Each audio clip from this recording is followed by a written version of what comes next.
I am a big student of StoryGrid. I think it's a great tool. And one of the concepts, I'm having this feeling I may not be remembering the term exactly, but obligatory scenes. So if you're writing a romance, there are the obligatory scenes. There's the couple meets, there's the introduction of conflict, there's the couple breaks up, that whole thing.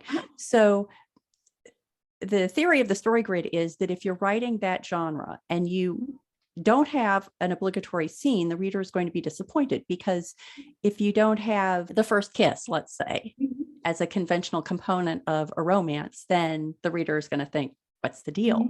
Is that the same as tropes, or is tropes more a pick and choose? Like, I think the very fact that obligatory is part of the concept that I'm discussing with StoryGrid, does that make it different from tropes, or is that kind of another approach to tropes? I think that they're two separate things, but can work together. I think as the word you're thinking of, conventions, I think that you don't have to have a certain number or a certain set of tropes in a story. You can use as many or as few as you want, but you do have to satisfy, like if I'm doing a romance, yes, you have to have a happily ever after, unless you structured it somehow that it's a series with these characters and it's very clear that they're going to be in the next story together, and there's going to be more progress in that storyline. But even in something like mystery, you need to know at the end who the murderer was, if you set up the story that the detective is looking for that. So I think that the conventions are really important to reader expectations.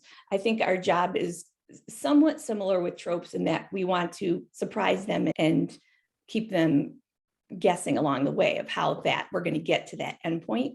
But yes, I think that you definitely do need to satisfy those conventions for the genre.